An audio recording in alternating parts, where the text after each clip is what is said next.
ಹುಟ್ಟಿದ ಹಬ್ಬದ ದಿವಸ ಮುಂಜಾನೆ ಎರ್ಕೊಂಡು ಆರತಿ ಮಾಡಿಸ್ಕೊಂಡು ಗುಡಿಗೆ ಹೋಗಿ ಸ್ವೀಟ್ ಒಂದ್ ಪಾಯಸನೋ ಏನೋ ಒಂದ್ ಮಾಡಿ ಮುಗಿಸ್ಲಿಕ್ಕೆ ಆಗುದೇ ಇಲ್ರಿ. ನಟರಾತ್ರಿಯಿಂದ ಶುರು ಆಗ್ತದ. ಫೋನು ಮಾಡಿದವ್ರದು ಮೂರೇ ಪ್ರಶ್ನೆ ರೀ. ಎಲ್ಲಪ್ಪ ಪಾರ್ಟಿ ಜೋರ ಈ ಸತಿ ಮತ್ತೇನ್ ಪ್ಲಾನ್ಸ್? ಹುಡುಗರು ಇನ್ನು ಚೋಟ್ ಇರ್ತಾವ್ರಿ. ಅವಾಗಿಂದ ಈ ಬರ್ತ್ಡೇ ಪಾರ್ಟೀಸ್ ಶುರು ನೋಡ್ರಿ. ಹುಡುಗಿಯರಂದ್ರ ಅದೇನೋ ಪ್ರಿನ್ಸೆಸ್ ಅಂತ, ಹುಡುಗರಂದ್ರ ಸೂಪರ್ ಮ್ಯಾನ್, ಇಲ್ಲ ಅದು ಯಾವ್ದದ ಜೀಡ್ರ್ ಮ್ಯಾನ್.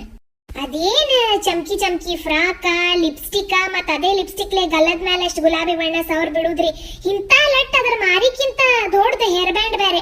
ನಾ ಅಂತೂ ಇನ್ನೂ ತನ ಈ ಬರ್ತ್ಡೇ ಪಾರ್ಟಿ ಒಳಗ ಬರ್ತ್ಡೇ ಇದ್ದವ್ರು ಎಂಜಾಯ್ ಮಾಡಿದ್ದ ನೋಡೇ ಇಲ್ಲ ರೀ ನಾನು. ಸಣ್ಣ ಹುಡುಗರಂತೂ ಅವ್ರ ಬರ್ತ್ಡೇ ದಿವಸ ವೈ ಅಂತ ಅಳ್ಳಿಕ್ ಶುರು ಮಾಡ್ಬಿಡ್ತಾವ್ರಿ.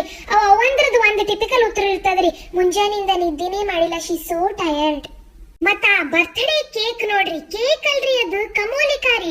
ಯಾಕಂದ್ರೆ ಕಮೋಲಿಕಾಗತ್ತೆ ಈ ಕೇಕು ಮನಿ ಮುರಿಯೋ ಕೆಲಸ ಮಾಡ್ತದ ನೋಡ್ರಿ. ಕೇಕ್ ಕಟ್ ಮಾಡಿದ್ಮೇಲೆ ಪೆಹ್ಲ ಯಾರಿಗ್ ತಿನ್ಸುದಂತ ಒಂದ್ ದೊಡ್ಡ ಪ್ರಶ್ನೆ ನೋಡ್ರಿ. ದೊಡ್ಡವ್ರ ಆಗ್ತಾ ಆಗ್ತಾ ಅಂತೂ ಇನ್ನು ಫಜೀತಿರಿ. ನಮ್ಮ ಮಾಮನ್ ಮಗಂದ ಹೊಸದಾಗ ಮದ್ವೆ ಆಗಿದ್ರಿ, ಒಂದ್ ಬರ್ತ್ಡೇ ಇತ್ತು. ಅವ ಕೇಕ್ ಕಟ್ ಮಾಡಿದ್ಮೇಲೆ ಪೆಹ್ಲ ಯಾರಿಗ್ ತಿನ್ನಿಸ್ಬೇಕ್ರಿ? ಅವಗೋ ಹೆಂಡತಿಗೋ? ಮತ್ತ ಅವರು ನಾಟಕ ಮಾಡೋದ್ ಬಿಡುದಿಲ್ರಿ. ಅವಗ್ ಕೊಟ್ರ ಇಲ್ಲಪ್ಪ ಹೆಂಡತಿಗ್ ತಿನ್ನಿಸು, ಈಗ ಅಕಿನೇ ಫಸ್ಟ್ ಅಂತ ಅನ್ನೋದು.